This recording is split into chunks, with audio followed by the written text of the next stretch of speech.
शुरू करते हैं फिर हम अपनी आज की क्लास को। आज का जो नया टॉपिक है उसको हम शुरू करेंगे, that is verbal communication. Verbal communication, इसके बारे में हम पहले भी पढ़ चुके हैं, जिसमें हमने बात बोली थी कि जहां पर कम्युनिकेशन शब्दों के थ्रू होती है ना, वो होता है हमारा वर्बल कम्युनिकेशन। अगर अभी मैं आपसे बात कर रही हूँ तो ये वर्बल कम्युनिकेशन हो रही है मेरी साइड से, ठीक है, क्योंकि मैं शब्दों का प्रयोग कर रही हूँ। ठीक है, क्लियर हो गया।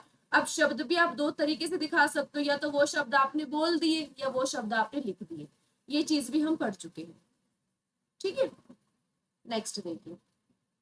इसके अलावा और क्या आता है? इसके अलावा आता है हमारा नॉन वर्बल कम्युनिकेशन। चलो, वर्बल कम्युनिकेशन तो सभी को समझ में आ गया, जहां पर शब्दों का प्रयोग रहता है।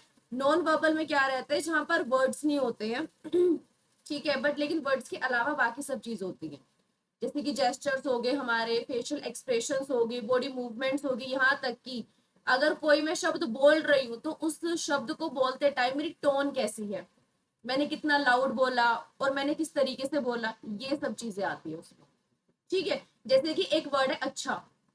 अच्छा बोलने के भी जो जितने जो प्रकार है ना, वो सब आपके नॉन वर्बल में आते हैं। जैसे कि आपको कोई चीज समझ में नहीं आए तो आप बोलोगे अच्छा, या फिर अच्छा, ऐसा। तो वैसी वाली जो ये सब जो चीजें रहते हैं ना, ये आती है हमारी नॉन वर्बल में। ठीक है, ओके। अभी देखते हैं हम उसको। Types of non verbal communication, सबसे पहले आता है हमारा प्रोक्सिमिक्स। प्रोक्सिमिक्स इज वेरी वेरी इंपॉर्टेंट, जो कि रिलेटेड है आपका स्पेस से। ठीक है, अच्छा। दो लोगों के बीच की दूरी उनके रिलेशन के बारे में बताती है प्रोक्सिमिक्स। कहीं ना कहीं हमने पहले पढ़ा, study of how people use physical space during communication. जब भी दो लोग बात करते हैं तो लोगों के बीच का जो स्पेस रहता है ना, ये हमने स्पेशल में भी पढ़ा था, अगर किसी को याद होगा तो। ठीक है, सो प्रोक्सिमिक्स में क्या होता है कि दो लोगों के बीच का स्पेस उनकी कम्युनिकेशन कहीं ना कहीं दर्शा देता है। एग्जाम्पल के लिए कि जब आप अपने पेरेंट्स से बात करते हो तो उनके साथ में जो आप स्पेस मेंटेन करते हो वो एक डिफरेंट होता है, अपने फ्रेंड के साथ में आप एक डिफरेंट स्पेस को मेंटेन करते हो। जब आप पब्लिक प्लेस में होते हो तो आप डिफरेंट टाइप का स्पेस यूज करते हो, जिससे कहीं ना कहीं लोग अंदाजा लगा सकते हैं कि आपके बीच का रिलेशन है क्या। इज इट क्लियर सभी को? अभी हम बात करेंगे कि ये स्पेस है क्या। चलो, स्पेस तो आपको पता चल गया। ठीक है, स्पेस की कैटेगरीज होती है। एक आता है आपके पास में इंटीमेट स्पेस। ठीक है, चलो सबसे पहले हम पब्लिक स्पेस से हम शुरू करते हैं। पब्लिक स्पेस है आपका जो कि 12 फीट से ज्यादा होता है ना, that is your public space, जहां पर पब्लिकली कम्युनिकेशन होती है। जब हम किसी पब्लिक प्लेस में जाते हैं ना, वहां पर जो जितने मतलब कि जिनको हम नहीं जानते हैं उनके साथ में ज्यादातर जो हमारी दूरी होती है वो कहीं ना कहीं 12 फीट की मेंटेन होती है। इज इट क्लियर सभी के लिए? ठीक है, फिर एक हमारा आता है यहाँ पर सोशल स्पेस। सोशल स्पेस हमारा रहता है 4 से 12 फीट के बीच में, जिसमें हम फॉर्मल कम्युनिकेशन या फिर सोशल इंटरेक्शन भी हम कर सकते हैं। पर्सनल स्पेस रहता है हमारा 18 इंच से लेकर 4 फीट तक के बीच का, जिसमें कहीं ना कहीं हम फ्रेंड से बात कर लेते हैं या फिर एक्वेंटेंसेस, यानी कि जिनको हम थोड़ा बहुत जानते हैं, हम उनके साथ ये वाला स्पेस मेंटेन करके रखते हैं। फिर आता है हमारे पास में इंटीमेट स्पेस, जो कि 0 से लेके 18 इंच तक का होता है। वेरी क्लोज रिलेशनशिप्स होते हैं जिनके साथ में, उनके साथ हम ये वाला स्पेस मेंटेन करके चलते हैं। दीज 4 टाइप्स ऑफ स्पेस आपको पता होने चाहिए। ठीक है, कि कितनी कितनी दूरी के। अभी सिर्फ हमने डिस्टेंस की बात करी है कि इंटीमेट स्पेस में कितना डिस्टेंस होता है, पर्सनल स्पेस में कितना डिस्टेंस होता है, सोशल स्पेस में कितना डिस्टेंस होता है, पब्लिक स्पेस में कितना डिफरेंस होता है। किसी को मीटर में भी जानना है क्या? किसी को मीटर में जानना है? चलो मीटर भी लिख देती हूँ। अगर पब्लिक स्पेस है तो लगभग कहीं ना कहीं आपका 7 मीटर कहीं ना कहीं आप बोल सकते हो, या 7.6 मीटर की अप्रोक्स आप बोल सकते हो। सोशल स्पेस की अगर मैं बात करूँ तो लगभग हमारा 3.7 सेंटीमीटर, या फिर 3 से 3.5 सेंटीमीटर, 3 से 3.5 मीटर तक का रहता है। मीटर है यार। पर्सनल स्पेस की बात करूँ तो यहाँ पर 1.2 मीटर है हमारा। एंड अगर इंटीमेट स्पेस की बात करूं तो कहीं ना कहीं हमारा 45 सेंटीमीटर। लिखना चाहो तो लिख सकते हो। क्लियर हो गया है ना? अब मतलब कि नापने मत लग जाना वो जब किसी से बात करोगे कि वो कि हमारे बीच में स्पेस कितना है, कितने सेंटीमीटर का है। अच्छा, 1.2, बट हमारे बीच में तो 1.3 का बैठ रहा है। ये क्या आपको, फिर हम सोशल स्पेस में आ गए हैं? अब ये मत करने लग जाना। ठीक है, अभी सिर्फ हमने डिस्टेंस के बारे में बात की कि अप्रोक्स कितना डिस्टेंस होता है। ये नहीं कि एग्जैक्ट यही रहेगा, बट लेकिन अप्रोक्स।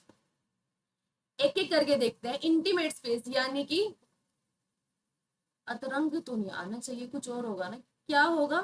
इंटीमेट को हिंदी में क्या बोलते हैं, देख लेना ही एक बार। अंतरंग तो नहीं होगा, या तो अंतर्गत, नहीं ये भी नहीं होगा, देख लेना इसको, जिसको हिंदी में लिखना है तो। ठीक है, इंटीमेट स्पेस हम यूज करते हैं वेरी क्लोज रिलेशनशिप्स के लिए, जैसे कि हमारी फैमिली होगी या फिर कोई भी जो पीपल है जो काफी ज्यादा क्लोज है हमारे, उनके साथ हम ये वाला स्पेस मेंटेन करके चलते हैं। फिर आते हैं पर्सनल स्पेस यानी कि व्यक्तिगत दूरी, यूज्ड विद फ्रेंड्स के साथ में या फिर एक्वेंटेंसीज, यानी कि जो लगभग मतलब कि हाँ होते हैं ना कि इसको बस हम जानते हैं बट ये हमारे दोस्त नहीं है, कहीं ना कहीं उनके साथ भी ये चीज मेंटेन हो जाती है। सोशल स्पेस हम मेंटेन करके चलते हैं प्रोफेशनल में या फिर फॉर्मल इंटरेक्शंस लाइक कंपनीज वगैरह में, हम ये वाला स्पेस सामाजिक दूरी हम बना के रखते हैं। पब्लिक स्पेस कैसा आता है? Used when addressing a larger audience, जब आप लार्जर ऑडियंस को एड्रेस कर रहे हो, तो एग्जाम्पल के लिए कि आपने कोई सेमिनार या फिर आपने कोई वर्कशॉप अगर मतलब कि अरेंज कराई है, तो उस टाइम पर जो आपका स्पेस होता है that is public space. Clear हो गए चारों टाइप के स्पेसिस? किसी को कोई दिक्कत परेशानी इनमें? नहीं? चलिए बढ़िया, आगे देखते हैं। ये ना सीक्वेंस एक बार देख लेना, ठीक है? वैसे तो आपको समझ आ ही गया होगा, बट लेकिन स्टिल पता होना चाहिए ना कि पहले क्या है, फिर सेकंड क्या है, फिर थर्ड क्या है, फोर्थ क्या है, जो चीज मैंने बताई दी है वैसे तो। फिर आती है हमारे पास में पैरा लैंग्वेज या फिर वोकलिक्स। किसी को पता है क्या होता है ये? What is para language? जो पैराग्राफ में लैंग्वेज लिखी होती है, वो नहीं है ये।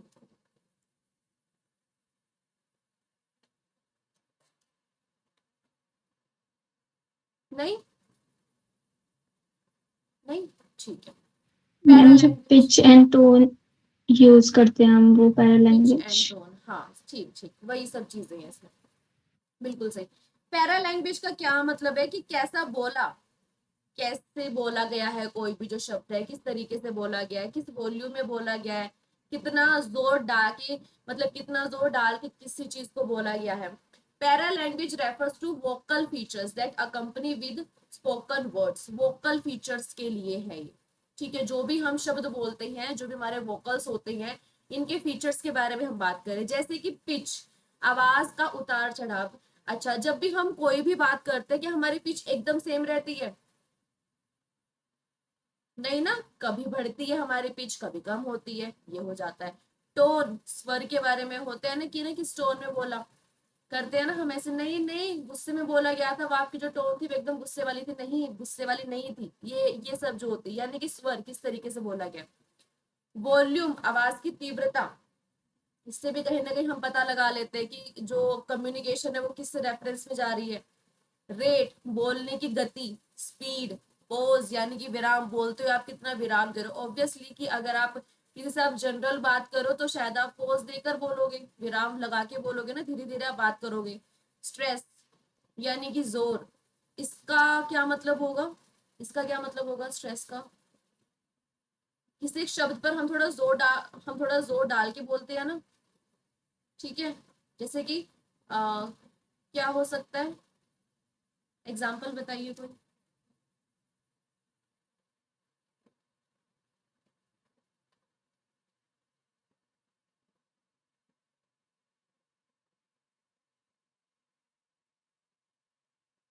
अरे स्ट्रेस, जोर,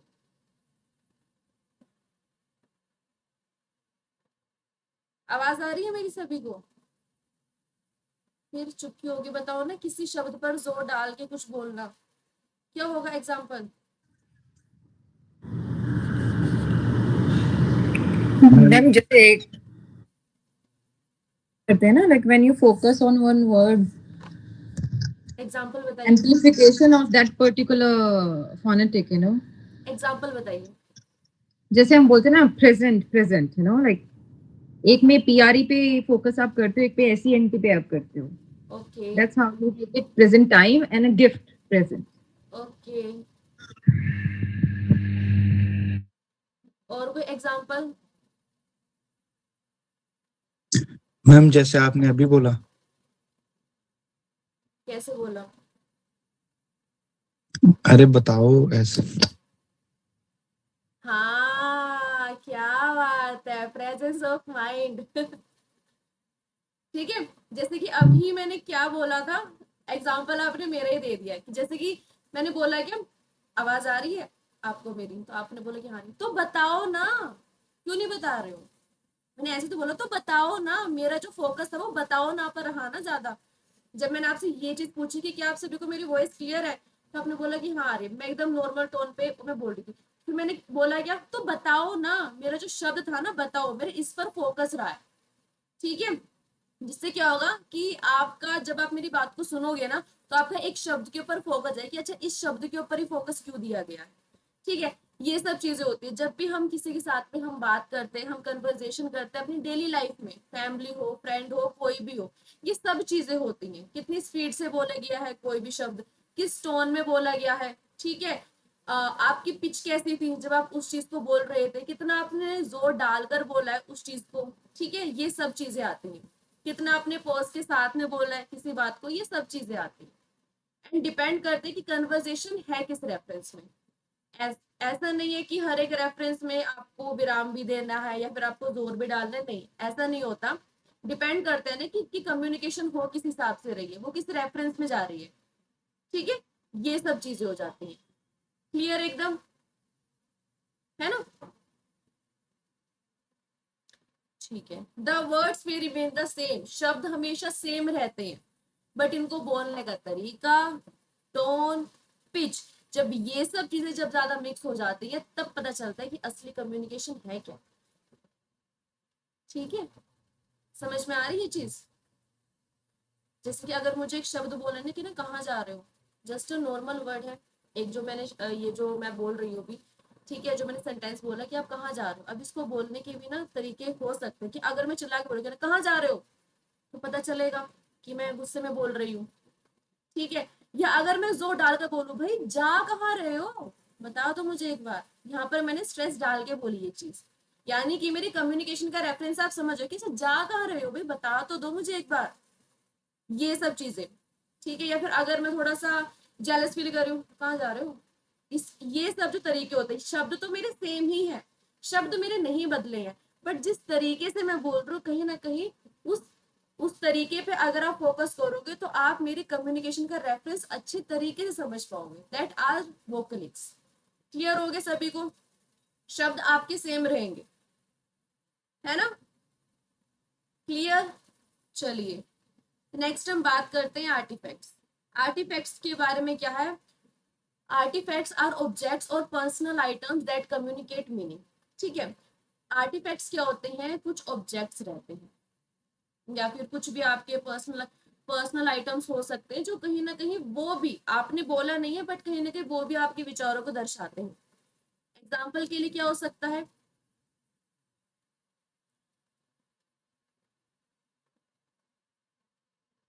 मैम जैसे हम कार को देख के बोलते हैं ना कि इसको कार का शौक है, लग्जरी कार का शौक है, ऐसे वॉच वगैरह को देख के।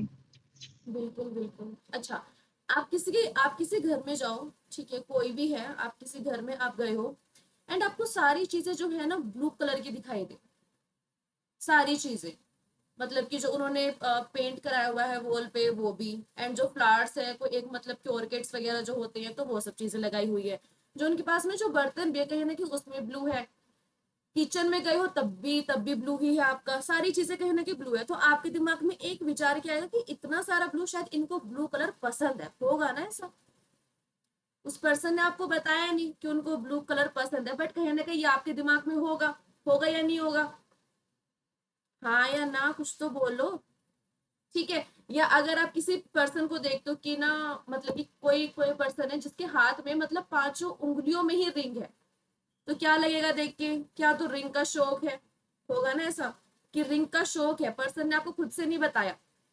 क्लोथिंग भी हो सकता है, क्लोथिंग का क्या हो सकता है, मतलब एग्जाम्पल के लिए कि आपके पास में कोई पर्सन आता है जो मतलब कि बैगी एकदम जोगर वोगर पहन के आते हैं, ठीक है, बैगी जीन्स वगैरह पहनकर आती हैं एंड एकदम टी शर्ट पहनकर आते हैं लूज जीन्स, एंड वो हमेशा आपके सामने मतलब कि इस तरीके से आ रहा है, तो क्या लगेगा कि शायद डांसर है क्या। जैसे पुलिस वालों को लगता है मैम पुलिस की यूनिफॉर्म में, इससे साइलेंट कम्युनिकेटर ना। हाँ बिल्कुल बिल्कुल, ये सब चीजें। मोबाइल फोन देखकर भी लग सकता है, किसी किसी का मोबाइल फोन के कवर देखकर भी हम पता लगा लेते हैं। ठीक है, ये सब चीजें, यानी कि जब कोई ऑब्जेक्ट देखकर या फिर किसी के पर्सनल पर्सनल आइटम्स देखकर हम ये सब चीजें पता लगा लेते हैं, उनसे भी कहीं ना कहीं विचार व्यक्त होते हैं हमारे। क्लियर हो गया सभी को, है ना? ऑब्जेक्ट से रिलेटेड है आपका आर्टिफैक्ट्स। चलिए नेक्स्ट आता है हमारे पास में अपीयरेंस। अपीयरेंस का क्या मतलब, यहाँ पर हमारी अपीयरेंस से पता चलता है कि हमारी अपीयरेंस से पता लग जाता है। ड्रेस हो सकती है, ग्रूमिंग हो सकता है, ओवरऑल प्रेजेंटेशन, ये तो आप सभी के नॉर्मल है।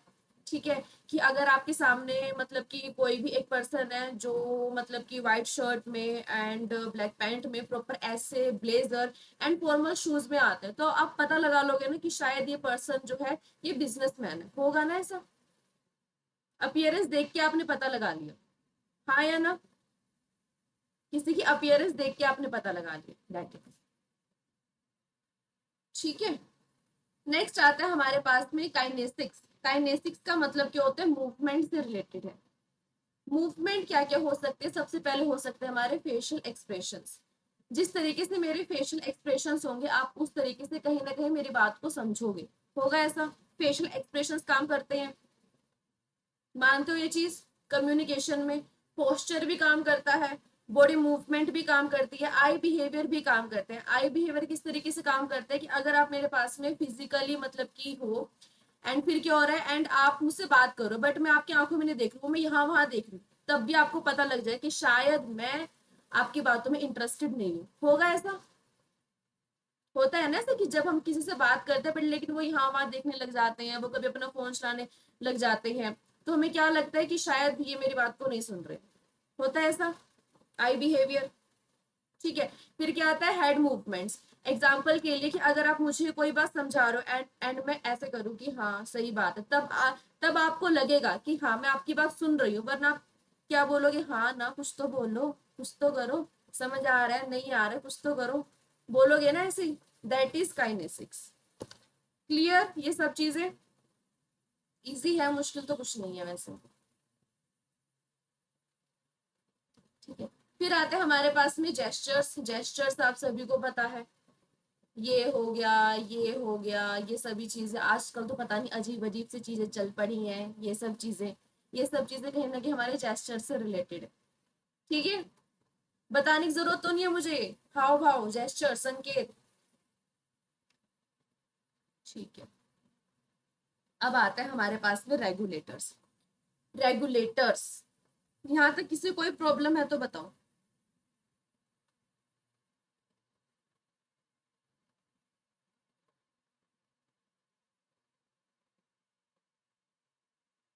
यहाँ तक किसी कोई प्रॉब्लम है तो बताइए। नहीं? इतने ढीले ढीले क्यों हो आज, क्या हो गया?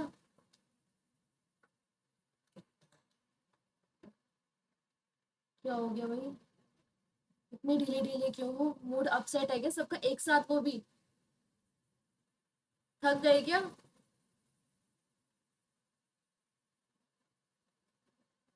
थक गए क्या? Headache ma'am. हेडेक है आपको? अरे तो आप मेडिसिन लीजिए प्लीज। हो रहा है पर हो रहा है, इधर बारिश बहुत है ना मैम। हाँ आप तो पहले भी ऐसे कैंप बता रहे में थे। मतलब ऑल डे नाइट बारिश बारिश बारिश, सूर्य देवता के दर्शन ही नहीं हो रहे हैं। बढ़िया बढ़िया। बाकी सब ठीक हो? सब ठीक है? एकदम ओके? क्या रिजल्ट की टेंशन हो रही है क्या? रिजल्ट कैसा है, कुछ ऐसा है क्या? और हमारा रिजल्ट भी नहीं आया, मिताली ने टॉप किया मैम ओह, यूनिवर्सिटी का। चलिए ठीक है, करते हैं आगे। अच्छा, जेस्चर्स आप सभी को पता लग चुके हैं, अब मैं आपको कुछ बता देती हूँ। एक आता है आपका अडेप्टर्स, ये प्लीज मेंशन कर लेना अपने नोट्स में। अडेप्टर्स का क्या मतलब होता है? अडेप्टर्स का मतलब होता है कहीं ना कहीं जैसे कि वो सब चीजें जैसे कि सेल्फ टच में कर रही हूँ खुद को।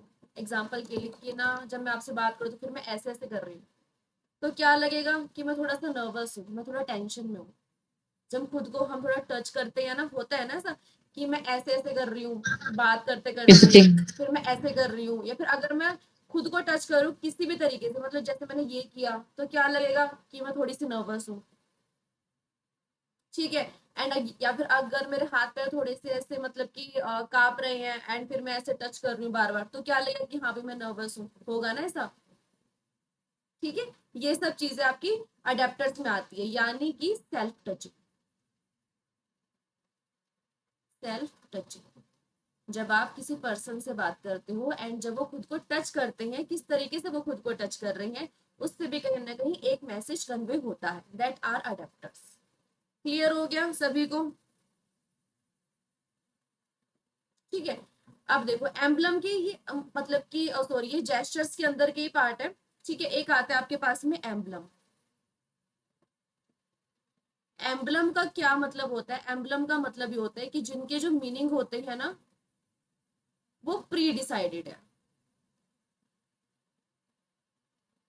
एग्जाम्पल के लिए कि जैसे कि अगर मैं ये कर रही हूँ तो इस चीज का जो मीनिंग है वो पहले से डिसाइड है कि हाँ मैं ऑल द बेस्ट आपको कर रही हूँ, या फिर अगर मैं ये कर रही हूँ तो इस चीज का भी जो मतलब है वो पहले से ही डिसाइडेड है कि हाँ मैं हाय हेलो कर रही हूँ आपको, ठीक है।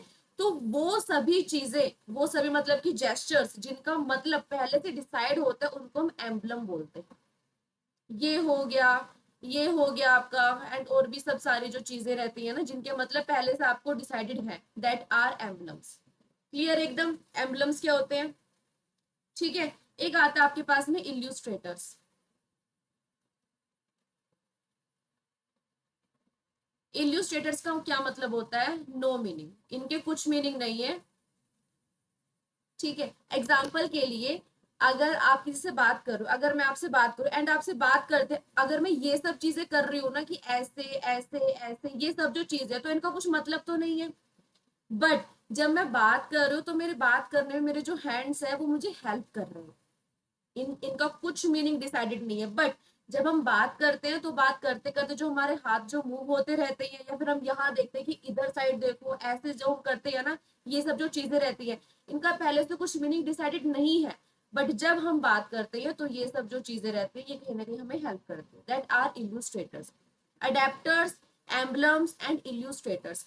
अडेप्टर्स सेल्फ टचिंग, एम्बलम जिनका मीनिंग पहले से डिसाइडेड है, इल्यूस्ट्रेटर्स जिसका मतलब तो कोई डिसाइडेड नहीं है बट लेकिन जब आप बात करते हो तो उस चीज के लिए आपको हेल्प करते हैं। ये सब जो मैं चीजें कर रही हूँ ना, ये सब जो मैं चीजें कर रही हूँ ये सब इल्यूस्ट्रेटर्स है, ये भी जो मैंने किया, क्योंकि इन सबका कुछ मतलब नहीं है वैसे, बट क्या हो रहा है कि ये मुझे मेरी बात को कन्वे करने में हेल्प कर रहे हैं।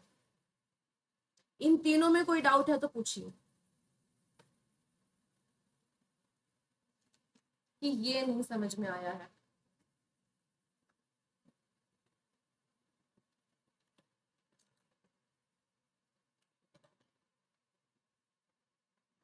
क्लियर सभी को? अरे अदिति इतनी ज्यादा हंसी, क्या हो गया? क्या मिल गया आपको? कुछ नहीं मैम। तब तब इतनी खुशी हो रही है कुछ ना मिलने पे? हाँ, बढ़िया बढ़िया।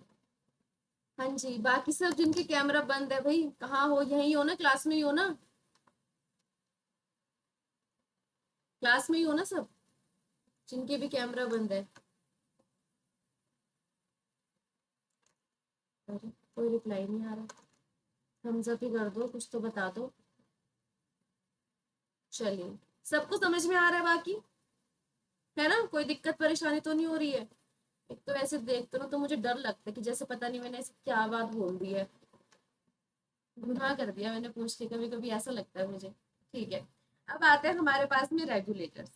रेगुलेटर्स का क्या मतलब क्या होता है कि जब आपसे कोई सामने वाला बात करता है ना तो आप कहीं ना कहीं इनकी बात को रेगुलेट कर सकते हो, आप इनकी बात को कहीं ना कहीं कंट्रोल कर सकते हो। एग्जाम्पल के लिए कि अगर कोई पर्सन है जो आपसे बात कर रहा है एंड आपको उनकी बात में इंटरेस्ट नहीं आ रहा है एंड वो बोल रहे हैं बोल रहे हैं बोल रहे हैं, तो आप किस तरीके से आप रेगुलेट करते हो? आप यहाँ वहां देखने लग जाते हो, करते हो ना आप? ऐसा करते हो आप ये चीजें?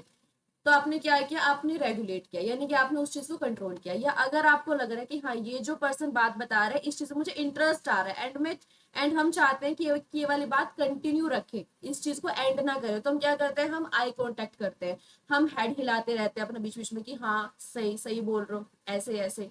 ये सब चीजें क्या होती है, ये सब चीजें होती है हमारे रेगुलेटर्स, जहां पर जब सामने वाला हमसे बात कर रहा होता है तो उनकी कन्वर्सेशन के फ्लो को कंट्रोल करने के लिए, मैनेज मैनेज करने के लिए हम रेगुलेटर्स का यूज करते हैं। ठीक है, एग्जाम्पल के लिए क्या क्या हो सकता है, nodding to encourage someone to continue, जैसे कि हाँ मैंने बोला कि हाँ हाँ कंटिन्यू कर सकते हैं। आई कांटेक्ट में बना के रख सकती हूँ, अगर मुझे ऐसा लग रहा है कि हाँ सामने वाले की जो बात है वो एकदम सही है एंड इस बात को कंटिन्यू करना चाहिए, मैंने रेगुलेट किया, यानी कि कन्वर्सेशन का जो फ्लो है वो एकदम अच्छे वाला रहा। Raising hand to indicate a desire to speak, या फिर अगर मैं, या फिर क्या होगा कि अगर आप मतलब कुछ बता रहे हो मुझे एंड मुझे ऐसा लग रहा है कि हाँ काफी देर हो चुकी है एंड मुझे अब अपना पॉइंट रखना है, तो आप क्या करोगे, आप ऐसे करते हो ना कि रुक जाओ या फिर मुझे बोलना है, इस तरीके से। आपने तब भी क्या किया, आपने जो हमारी कन्वर्सेशन चल रही थी आपने तब भी उस चीज को रेगुलेट किया। Looking away to indicate ending और डिसएंगेजमेंट, आप क्या करते हो, आप यहाँ वहां देखने लग जाते हो जब आपको कन्वर्सेशन को एंड करना होता है या फिर आप उस चीज को डिसएंगेज करना होता है ना, कि नहीं मुझे एंगेजमेंट और ज्यादा नहीं बढ़ानी है। दीज आर द रेगुलेटर्स, कि जब हमारी कन्वर्सेशन चल रही होती है, जब हमारी बात चल रही होती है, उसके फ्लो को मैनेज करने के लिए, कंट्रोल करने के लिए होते हैं आपके रेगुलेटर्स। क्लियर हो गया सभी को, है ना? चलिए नेक्स्ट हम बात करते हैं, नेक्स्ट आता है हमारे पास में क्रोनोमिक्स। क्रोनोमिक्स का क्या मतलब आता है, क्रोनोमिक्स का मतलब ये आता है, ये टाइम से रिलेटेड है, study of the use of time in communication. इसका क्या मतलब है कि देखो एग्जाम्पल के लिए कि क्या हो रहा है कि अगर कोई जो पर्सन है, मतलब कि आपकी आपकी कोई भी जो क्लास की टाइमिंग है, मान लो कि जैसे कि आप योग सिखाते हो, ठीक है, जो आपकी क्लास की जो टाइमिंग रहती है, आपकी सुबह की जो टाइमिंग है वो है 6 से 7, अप्रोक्स सभी की यही होगी। अब क्या हो रहा है कि आपकी कोई एक स्टूडेंट है या फिर आपके कोई एक क्लाइंट है जो हमेशा 5:55 पर ही, 5 मिनट पहले ही वो ज्वाइन कर लेते हैं, ठीक है, तो आपको क्या लगेगा कि ये जो पर्सन है ये पंक्चुअल है, होगा ऐसा ही, ऐसा होगा ना, ठीक है। उस पर्सन ने आपको अपने मुंह से नहीं बताया कि हाँ मैं पंक्चुअल हूँ बहुत ज्यादा, उनके टाइम मैनेज वो जिस तरीके से करे ना, उससे आप समझ जाओ कि हाँ ये जो पर्सन है ये पंक्चुअल है बहुत ज्यादा, ये पर्सन। एंड जब आपको ये चीज पता चले कि हाँ ये पंक्चुअल है, तो कहीं ना कहीं आप ये भी चीज बता दोगे कि हाँ ये जो पर्सन है ये रिस्पॉन्सिबल भी अपने काम को लेकर, तब तभी तो वो पहले ज्वाइन कर रहे हैं, है ना, तभी तो वो पहले आ रहे हैं ना, ये सब चीजें हो जाती है। या फिर एक और चीज हो सकती है क्रोनोमिक्स, एग्जाम्पल के लिए कि आपने किसी को टेक्स्ट किया या फिर आपने किसी को कॉल किया एंड उस चीज का जो रिप्लाई है वो काफी टाइम तक नहीं है, तो फिर आपको क्या लग सकता है कि या तो ये पर्सन बिजी है या फिर कहीं और पे टाइम स्पेंड कर रहे हैं। ये सभी चीजें यानी कि टाइम से रिलेटेड आपका आता है क्रोनोमिक्स। इसमें चाहे तो पंक्चुअलिटी आप ले सकते हो, वेटिंग टाइम आप ले लेते हो, रिस्पॉन्सिबल टाइम ले सकते हो, या फिर टाइम स्पेंड विद समवन, ये सब चीजें ये सब चीजें आ सकती हैं क्रोनोमिक्स। क्लियर, हाँ या ना? अभी ट्रिक्स बताने की तो कोई जरूरत नहीं है वैसे, है ना, या अभी बता दूं, बाद में जान लेना। ठीक है चलो, क्रोनोमिक्स भी क्लियर हो चुका है, ठीक है, यहाँ तक कोई दिक्कत परेशानी है तो बताओ, नहीं ना? अब हम नॉन वर्बल कम्युनिकेशन की हम कुछ फंक्शंस के बारे में बात करें कि नॉन वर्बल जो भी सब चीजें थी इनके फंक्शंस क्या क्या हो सकते हैं। सबसे पहले तो हो सकता है वेल डन, सॉरी सबसे पहले हो सकता है आपका कि कॉम्प्लीमेंट देने के लिए आप इसको यूज कर सकते हो। एग्जाम्पल के लिए कि जैसे कि मतलब वही सब चीजें कि आपने काफी ज्यादा अच्छा किया है, मैं आपको बोल रही हूँ कि ना वेल डन अच्छा किया है, बट अगर मैं आपको इस तरीके से बोल रही हूँ वेल डन आपने बहुत ज्यादा अच्छा किया है, तो जिस तरीके से मैंने बोला नॉन वर्बल सब चीजें हैं, दैट मीन्स कि कॉम्प्लीमेंट करने काम आ सकता है, होगा ना ऐसा? कॉम्प्लीमेंट करने के लिए आप इसको यूज कर सकते हो नॉन वर्बल को। इसके अलावा कॉन्ट्राडिक्ट के लिए कर सकते हो, कॉन्ट्राडिक्ट यानी कि विरोधाभास चीजें, कभी कभी हम क्या करते हैं, हम जो बोल रहे होते हैं एंड जो हम कर रहे होते एंड जो हमारी बॉडी लैंग्वेज बोल रही होती है वो सेम नहीं होती। एग्जाम्पल के लिए कि क्या आप किसी पर्सन से पूछ रहे हो कि क्या मतलब कि आप कैसे हो, तो पर्सन आपको बोल रहा है कि हाँ मैं खुश हूँ, बट उनके चेहरे से बिल्कुल भी नहीं लग रहा है, यानी कि वो अपनी बात को ही कॉन्ट्राडिक्ट कर रहे हैं ना, वो अपनी बात को ही विरोध कर रहे हैं, ठीक है, ये हो जाएगा आपका। कॉन्ट्राडिक्ट के लिए भी हम कहीं ना कहीं यूज कर सकते हैं। हम करते हैं ना ऐसे कि ना कभी कभी हम सामने वालों को ऐसे सीधा नहीं बताते कि मैं अच्छा फील नहीं कर रही हूँ, वो हम क्या करते हैं, हाँ मैं ठीक हूँ एकदम, बट लेकिन जिस तरीके से मैंने बोला वो समझ जाते हैं। ठीक है, सब्स्टिट्यूट के लिए भी हम इसको यूज कर सकते हैं। एग्जाम्पल के लिए कि मुझे पूरा नहीं बोलना है कि हाँ ठीक है, बस मैं अगर मैंने सिर्फ अपना हेड ही मूव कर दिया तब भी आप समझ जाओगे, तो मैंने वर्ड्स का यूज ना करके सिर्फ मैंने सब्स्टिट्यूट का यूज कर लिया, नॉन वर्बल। ठीक है, इसके अलावा क्या आ जाता है, एक्सेंटिंग यानी कि बल देना, वही स्ट्रेस वाली चीज, ये सब चीजें। रेगुलेटिंग तो हमने कर ही लिया है कि रेगुलेट किस तरीके से कर सकते हो, वही सब चीजें। इतना डन हो चुका है।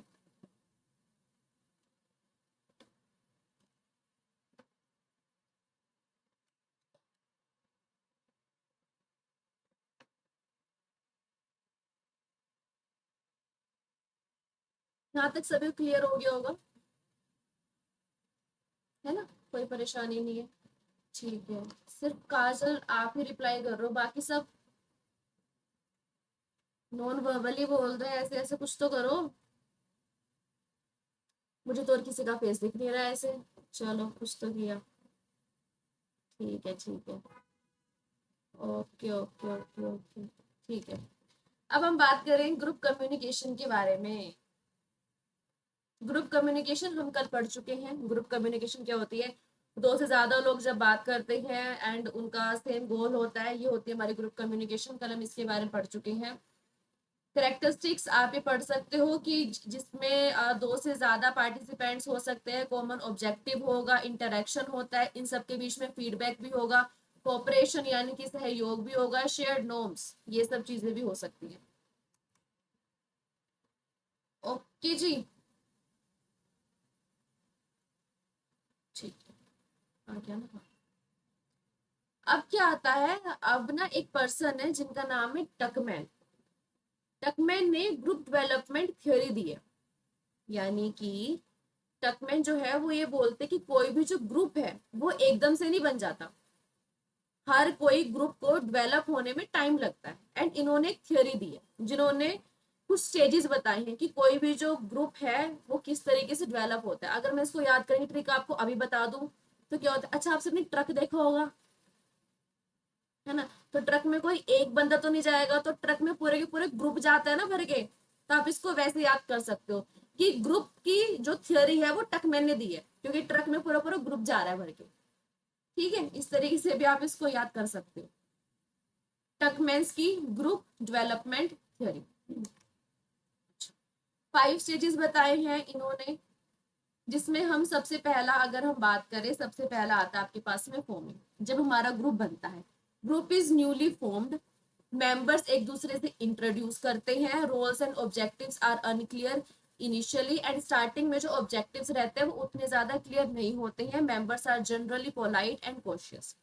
एग्जाम्पल के लिए कि आपको क्या करना है, आपको एक प्रोजेक्ट मिला हुआ है या फिर आपको अपने एक नया बिजनेस सेटअप करना है, तो आप क्या करोगे, आप मेंबर्स को ढूंढोगे ना, कोई फाइनेंसिंग के लिए आप किसी मेंबर को ढूंढोगे एंड किसी को ढूंढोगे कि शायद जो और काम कर सके, ये सब चीजें।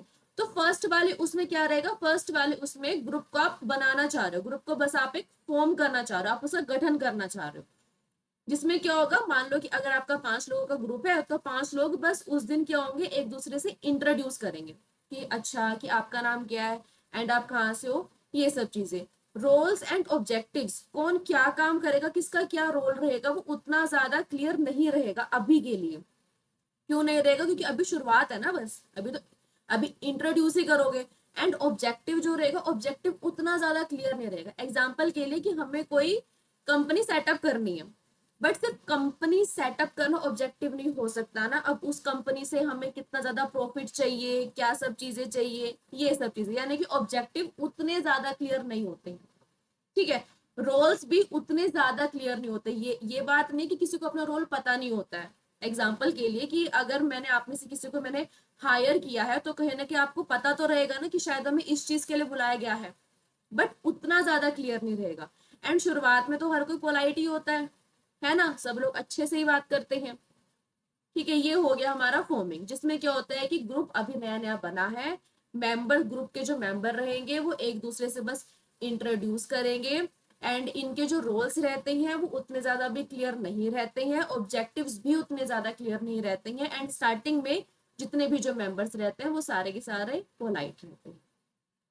ठीक है, फर्स्ट स्टेज सभी को क्लियर है? फर्स्ट स्टेज में कोई डाउट किसी को? First stage clear?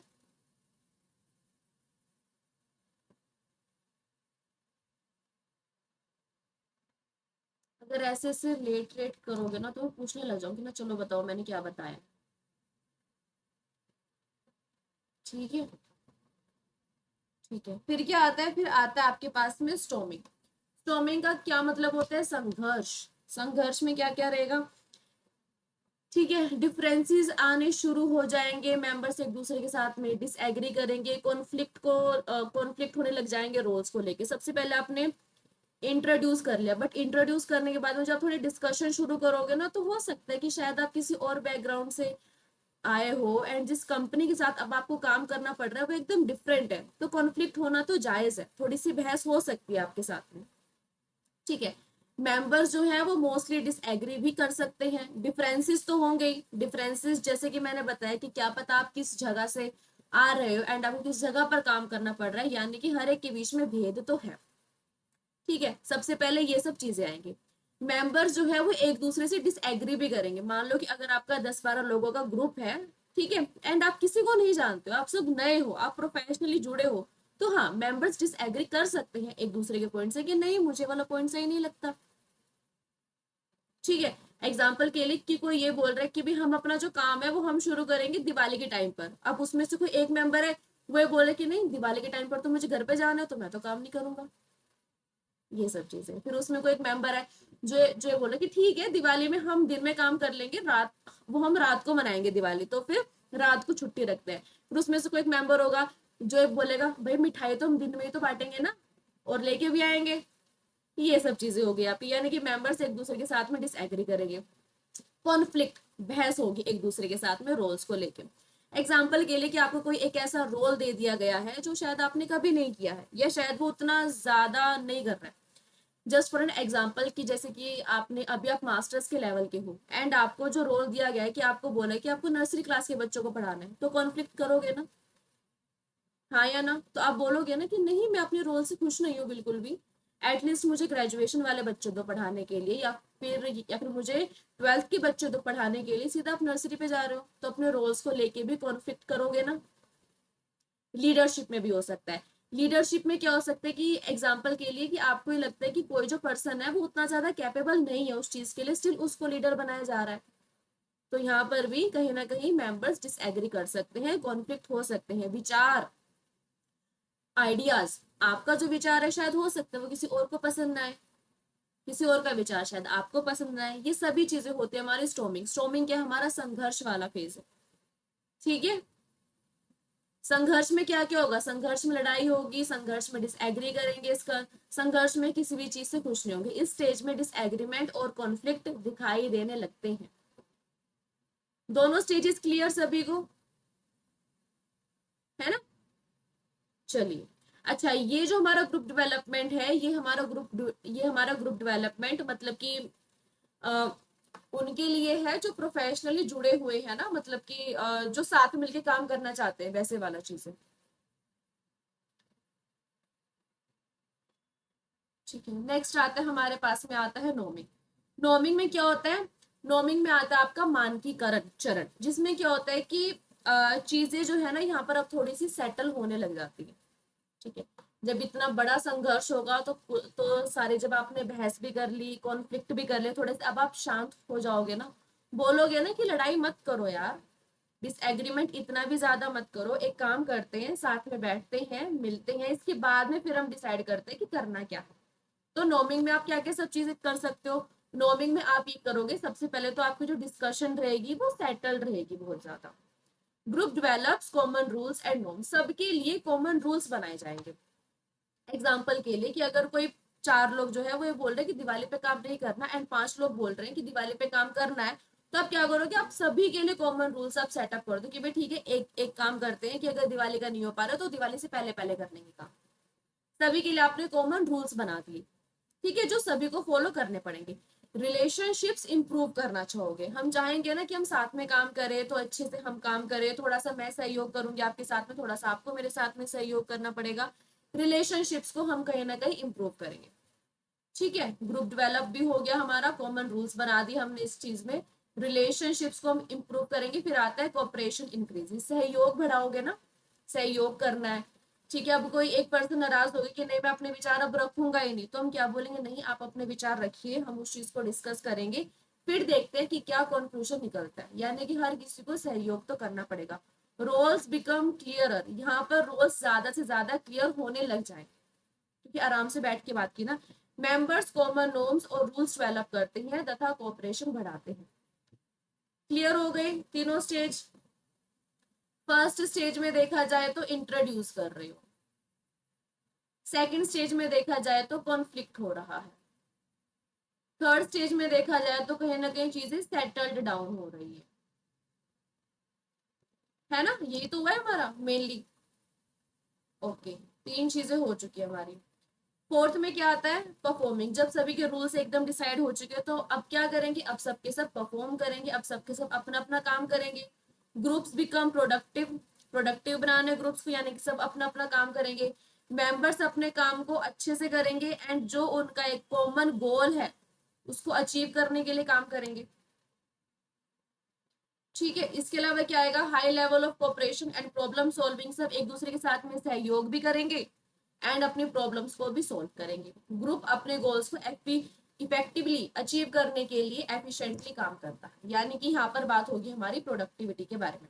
अब आता है हमारे पास में अर्जनिंग। अर्जनिंग, अच्छा ये वाला जो पॉइंट है ये जरूरी नहीं है कि हर एक ग्रुप में हो,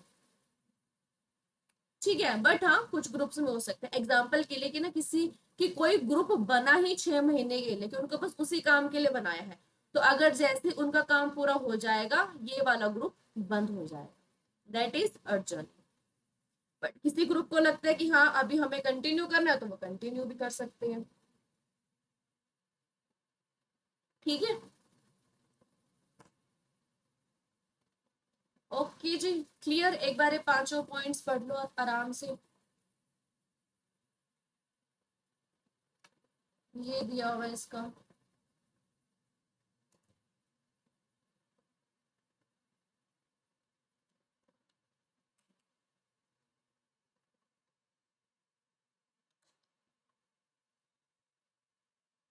2 मिनट का ब्रेक लीजिए सभी, चलो उसके बाद में फिर पढ़ना, ठीक है। 2 मिनट का ब्रेक लो, पानी वानी पीकर आओ आराम से।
आ जाइए वापस सभी।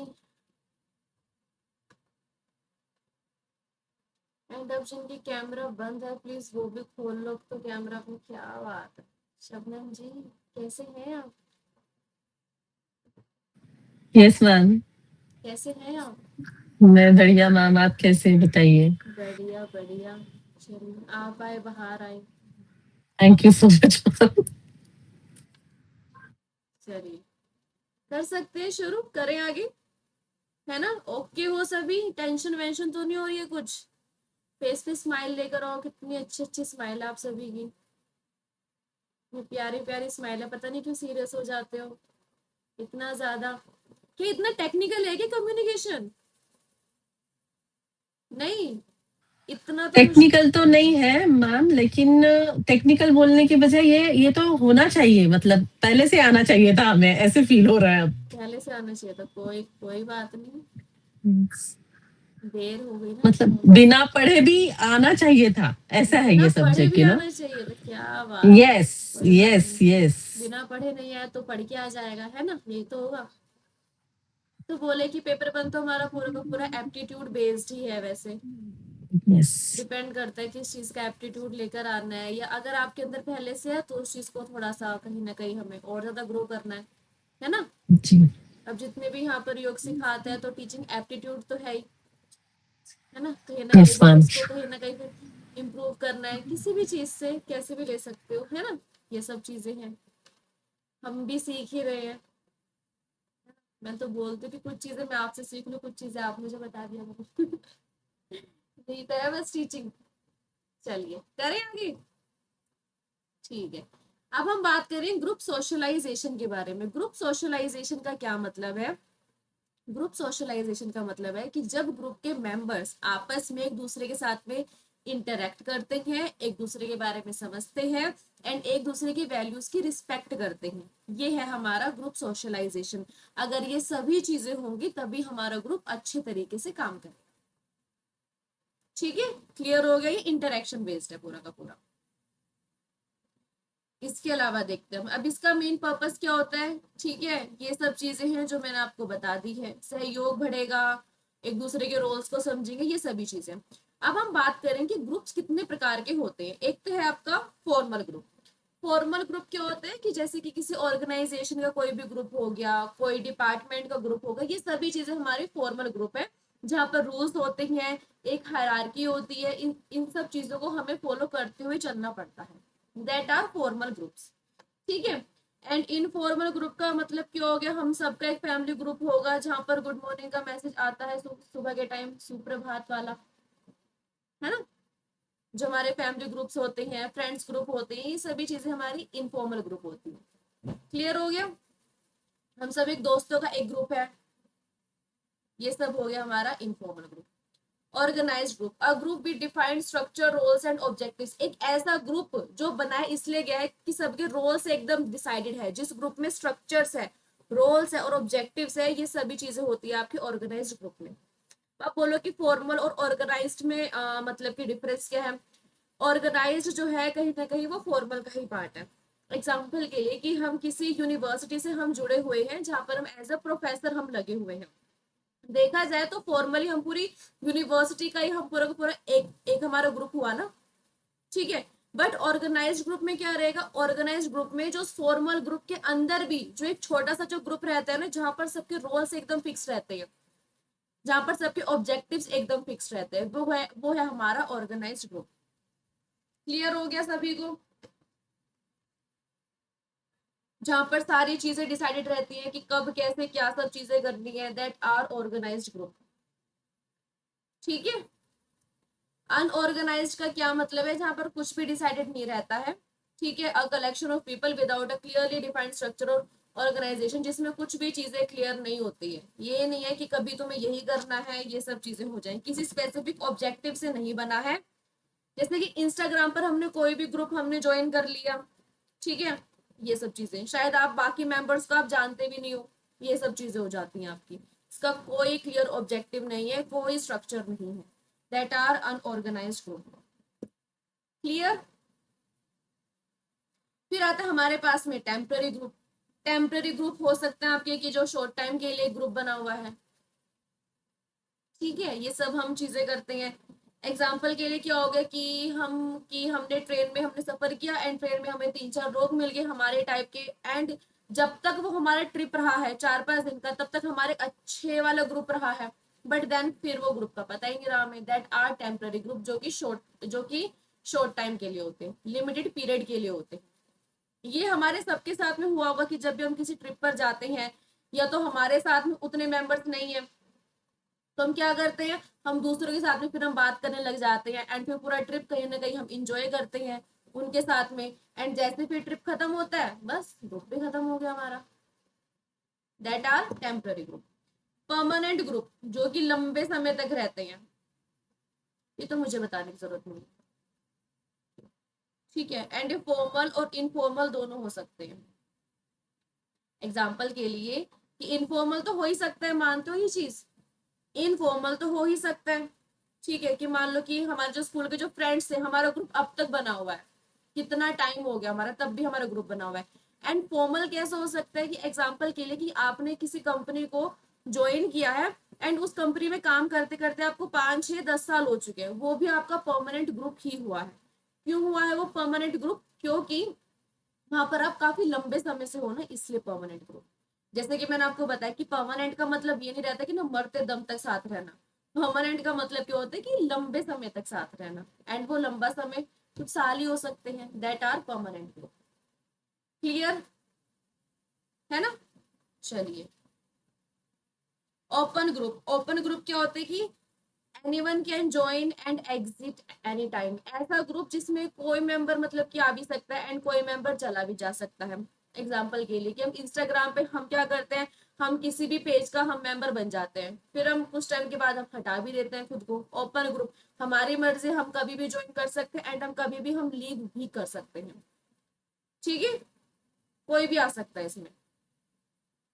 क्लोज ग्रुप क्या होते हैं? क्लोज ग्रुप ये होते हैं कि अगर आपको ऐसे ग्रुप में एंट्री लेनी है तो यहाँ पर कुछ मतलब कि एक रेस्ट्रिक्शंस रहती है, यानी कि एकदम से आप उस ग्रुप में नहीं जा सकते हो। एग्जाम्पल के लिए जो टेलीग्राम का जो ग्रुप रहता है, ना हमारा, वहां पर आप खुद से नहीं जा सकते जब तक आपको कोई एड ऑन ना करे। व्हाट्सएप ग्रुप्स में भी क्या हो सकता है कि जो ये हमारे वाला जो ग्रुप है यहाँ पर भी क्या हो कि कोई भी नहीं ज्वाइन कर सकता ना खुद से, सबसे पहले क्या होगा, हमें किसी को ऐड करना पड़ेगा। दैट आर क्लोज ग्रुप, जहां पर आप खुद से एंट्री नहीं ले सकते हो बट आपको परमिशन की जरूरत पड़ती है, परमिशन के बिना आप नहीं आ सकते हो। That are close group.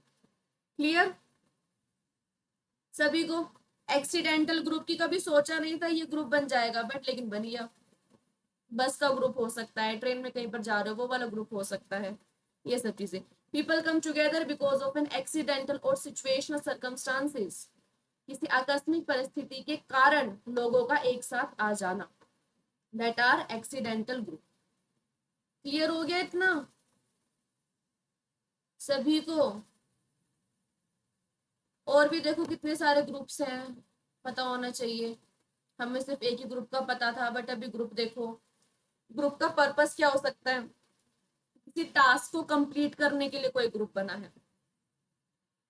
Social group created primarily for social interactions and relationships. कोई ग्रुप बना इसलिए है ताकि हम इंटरेक्शन कर पाए। हम क्या करते हैं कि मान लो कोई ऐसा जो पर्सन है जो इंट्रोवर्ट बहुत ज्यादा है एंड वो एकदम से किसी मतलब कि न्यू स्टेट में जाता है, तो फैमिली मेंबर्स को क्या बोलते हैं कि मुझे ऐसा लगता है कि शायद आपको ना कोई चीज ज्वाइन कर लेनी चाहिए। योग आप ज्वाइन कर लो, डांस आप ज्वाइन कर लो, म्यूजिक अकेडमी आप ज्वाइन कर लो, किसी भी चीज में अगर आपको इंटरेस्ट है तो वो चीज आप ज्वाइन कर लो। क्यों कर लो ज्वाइन? ताकि आप लोगों को जानो, सोशल इंटरेक्शन हो, आपका आपकी रिलेशनशिप बने, तब जाके शायद कहीं ना कहीं आप अच्छा फील कर सकते हो। दैट आर सोशल ग्रुप्स, जो कि इसलिए बनते हैं सोशल इंटरेक्शन के लिए, रिलेशनशिप्स के लिए। Clear? Social groups. Interest group, interest group का क्या मतलब होता है, यहाँ पर जितने भी जो मेंबर्स होते हैं ना उनका एक कॉमन इंटरेस्ट होता है, इस वजह से ये इंटरेस्ट ग्रुप है, कुछ भी हो सकता है। Support group, members interact to provide support and assistance. ऐसे भी काफी ग्रुप्स रहते हैं जो सिर्फ और सिर्फ इसलिए बनते हैं किसी को हेल्प करने के लिए। एग्जाम्पल के लिए एनजीओ जो होते हैं सपोर्ट के लिए बने हैं, असिस्टेंस के लिए बने हैं, हेल्प के लिए बने हैं, ठीक है। क्लियर? आराम से अब इसको पढ़ो, आराम से पढ़ लो इसको। आराम से पढ़ने के बाद में पहले सिर्फ इसको पढ़ो, जब पढ़ लोगे तब मुझे बताना। जितना अब तक पढ़ा है वो सारा रिवाइज करो। और मैम ये जो सामाजिक समूह है जैसे ना हाँ फॉर जी। सोशल इंटरेक्शंस एंड रिलेशनशिप्स, तो अभी हम इसको मैट्रिमोनियल साइट्स से वगैरह ये बोल सकते हैं ना, मतलब मैट्रिमोनियल साइट्स ये भी तो एक सामाजिक समूह ही कहलाएगा ना। कर सकते हो। हम्म। चलिए आज सारा पढ़ लो एंड आज आपको टॉपिक मैं दूंगी कि आपको ये वाला टॉपिक बताना है। किसे? मुझे? नहीं, सबके लिए।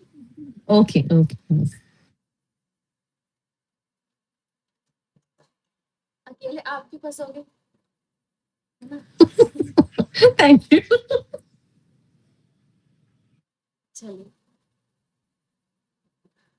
बाकी आज के लिए हम इतना ही पढ़ेंगे, ठीक है?